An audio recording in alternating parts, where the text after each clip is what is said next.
Solution packaging is a new enterprise-level feature in SmartSuite. Workspace admins can add several solutions into a package which can then be installed into a different workspace. Hi, my name is Artem, I'm a product manager at SmartSuite. In this video, I will show you how to create, publish, and install solution packages. Exciting times, let's dive in. Solutions in SmartSuite are interconnected, and packaging feature preserves those cross-solution dependencies even when you move data across workspaces.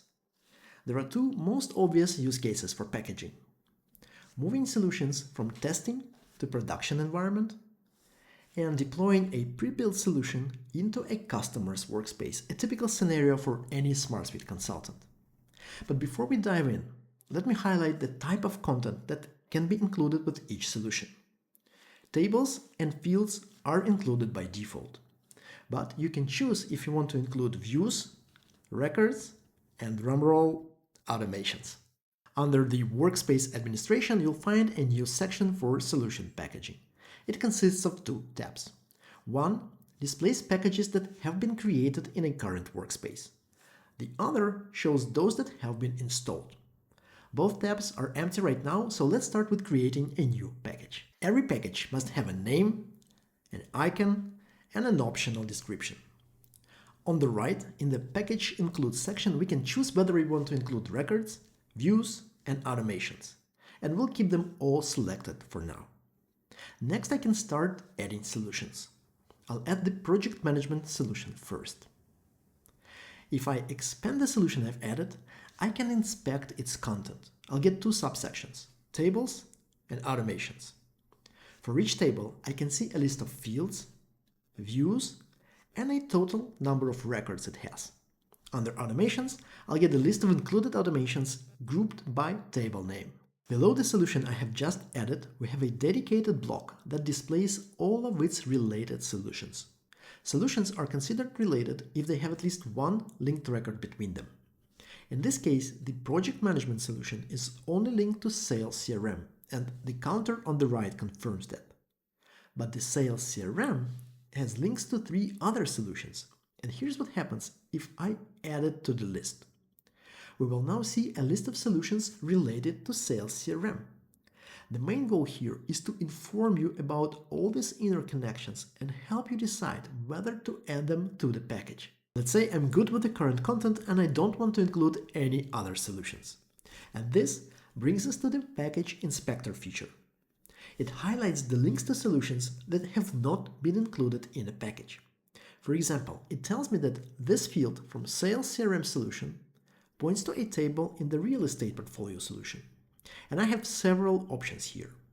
By default, all these missing references are not included in the package. This is to make sure we don't need to deal with broken links after the installation. However, I can change it and include all the fields. And I will get a corresponding warning, and I can resolve it. If I click the plus next to the field's name, the entire solution will be added to the package and the broken link will be fixed. But as I said, I only need the first two solutions, so I'll remove the others by clicking the X button. And now I can either save my package as draft or publish it, and it's important to understand the difference. If I save it as draft, I will be able to come back anytime and modify its content. But of course, unpublished packages cannot be shared and installed. If I publish it, the content of the package will become detached from the live workspace data and saved separately. As of that moment, I will not be able to modify its content. And since I'm happy with the content of my current package, I will go ahead and click Publish. The system will ask me if I want to generate a shareable link now or later. I'll do it right away by switching this toggle. I'll copy the URL, click Done, and wait till the package gets generated, which might take a little time depending on the size of your package. Alright, now let's see how we can install the package that we have just created. I'll open the shared link in a new browser, and I will need to log in first. And then I'll see a screen with the content of the package that I'm about to install. I can't change anything here, but I can inspect all of its details before moving to the next step. If I happen to be an admin in more than one workspace, I will need to define the target workspace for the installation. And finally, it will ask me if I want the content to go into one of the existing categories on the homepage or create a new one based on the package name. And I think it's okay. And now I'll be taken to the Installed Packages tab.